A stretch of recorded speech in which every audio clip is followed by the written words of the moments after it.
Ngiyanibingelela abalandeli baleli khasi, ngiphinde ngibonge nje ukuthi nithathe leli thuba nibukele leli video. Ngiphinde ngibonge kubona bonke abayingxenye yaleli khasi abasubscribe-ile. Ngithi nawe ungaka-subscribe ngiyacela ukuthi usubscribe ngoba kuningi usazokufunda la. Ngixolise nje ukuthi nginyamalala isikhathi eside, kuningi engikwenzayo nabantu ngiyabasebenza ekhaya, so kuningi nje ngiyakwenza.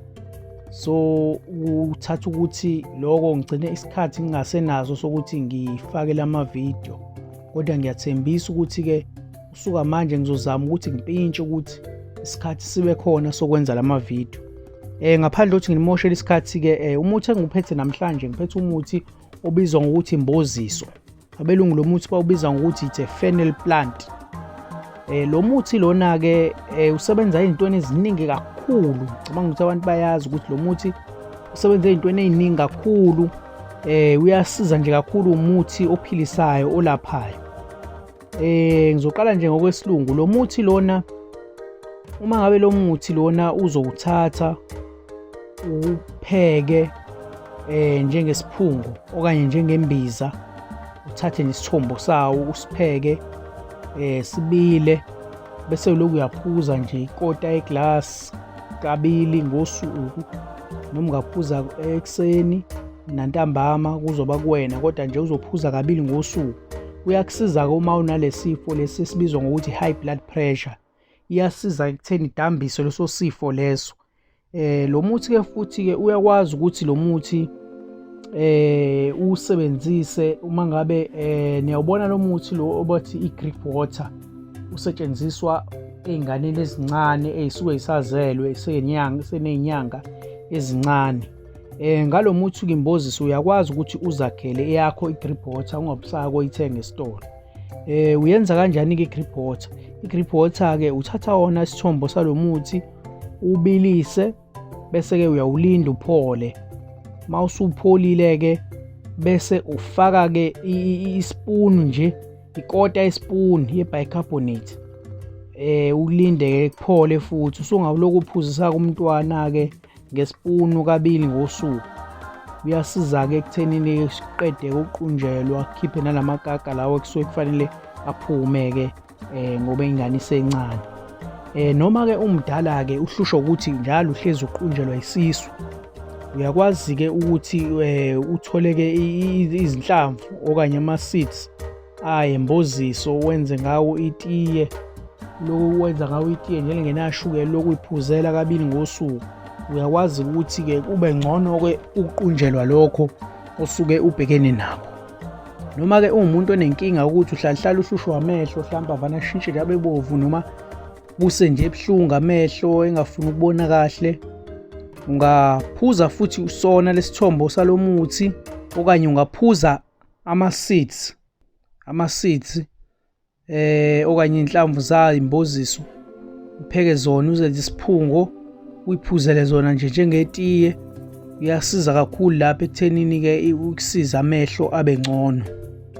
Uma ngabe-ke kuwukuthi-ke mhlampe usendaweni esemadolobheni, awazi ukuthi uzoyithathaphi imboziso, mhlawumbe abekho ochitha noma abantu abadayisa imithi ngakini, ungakwazi ukuthi u-ode. Ngiye ngibone nala ko-Takealot bayodayisa i-fennel seed, ungakwazi ukuyi-order lapho and then uzenze uyiphuzele yona-ke njengetiye, izokusiza futhi kakhulu. Abelungu-ke khona into enye-ke abayakhayo ngayo abayibiza ukuthi fennel oil.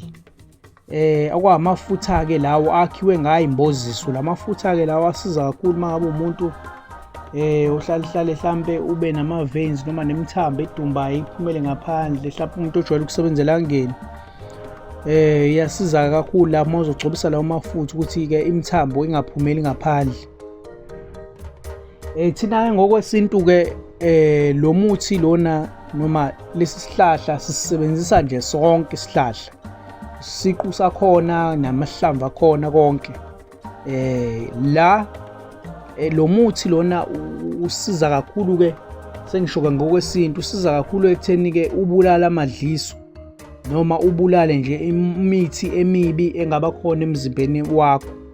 Lo muthi ngowusebenzisa mangabe asithi nje uzoba nento ezohlanganisa abantu, ukuthi either itiye mhlawumbe noma umsebenzi thizeni, ozoba nawo, noma mhlawumbe umshado noma ngabe yini, ungakwazi ukuthi uvane uthathe lesithombo salo muthi mhlampe usicaze noma uhlephule esibophisa abancane, bese usithela nje mhlampe kusuka egcekeni kuze kuyofika mhlampe kule ndawo le kuyiyona ezobe ihlela abantu. Lokho kuzokusiza ekuthenini mangabe kunomuntu ongenayo kanti uphethe umuthi ongalungile egcekeni, lowo muthi uzofika ungasebenzi mangabe esedlule wanyathela la uthele khona lo muthi imboziso, ngoba lo muthi imboziso uyabulala yonke into eyimithi emibi. Uyakwazi-ke futhi lo muthi lona-ke mhlampe umuntu ophelelwe intelezi, uyakwazi uthatha isithombo salo muthi usicwilise emanzini for isikhashana nje mhlawumbe ama-hour ambalwa. Bese sicwilile-ke wasibona nawe ukuthi sihlanzile ubuthi baso, seyashintsha amanzi lawo seqala ukuba green like. So ungawuthatha lo muthi uchele ngawo egcekeni, uyakwazi ukuthi ixoshe-ke imimoya emibi until mhlampe uzuba umuntu okwazi ukuthi-ke uxhumane nenyanga ey'thile noma nezanusi zikwazi ukuthi zikuzamele zikunikeze intelezi ozochela ngayo ekhaya. Lo muthi lona imboziso futhi uyangena kakhulu emthini yokugeza, asithi ukugeza mhlawumbe ukususa amathunzi noma ukugeza mhlawumbe ugezela ukulahla isilwane, nje emthini yokugeza kakhulu nje ukubulala imithi engaphakathi kuwe. Uyakwazi ukuthi usebenzise lo muthi ugeze ngawo, usuhlanganiswe neminye imithi-ke ugeze ngawo nje ukwazi ukuthi ubulale leyo mithi leyo. Uyangena futhi nasemthini mangabe mhlampe ufuna ukuphalazela idliso, uyangena nakulowo mithi leyo futhi ukuphalazela idliso. Kodwa-ke emva kokuba uphalaze kusuke kufanele ukuthi-ke uqale uthole umuthi lo wokuthambisa ozothambisa idliso kuqala, ungavane uphalaze ngoba kuya kwenzeke lokho kukulimaza mangabe uzovane uphalazele ngomuthi wokukhipha idliso ungaqalanga ngomuthi wokulithambisa kuqala. Kuyenzeka ukuthi ugcine sekuxebuka ney'ndawo la esifubeni kuwena ebengafanele kuxebuke uyithi usuphalaza igazi. Kubaluleke kakhulu ukuthi uqale uthole imbiza ezokwazi ukuthi iqale ikuthambise kuqala, bese-ke uyaphalaza-ke noma emva kwa-5 days nje ukade uphuza lo muthi bese-ke uyaphalaza. Uyakwazi futhi ukuwusebenzisa-ke asithi unenkinga-ke mhlampe amaphupho awasafiki kuwena ebusuku, akusafiki ibonakaliso sekuthulile nje. Uyakwazi futhi ukuthi uthathe lo muthi uhlanganise-ke namanye amayeza noma neminye imithi yokuvula amaphupho noma yokucacisa amaphupho, ugqume ngawo lo muthi lona okanye ufuthe ngawo kuvuleka amaphupho.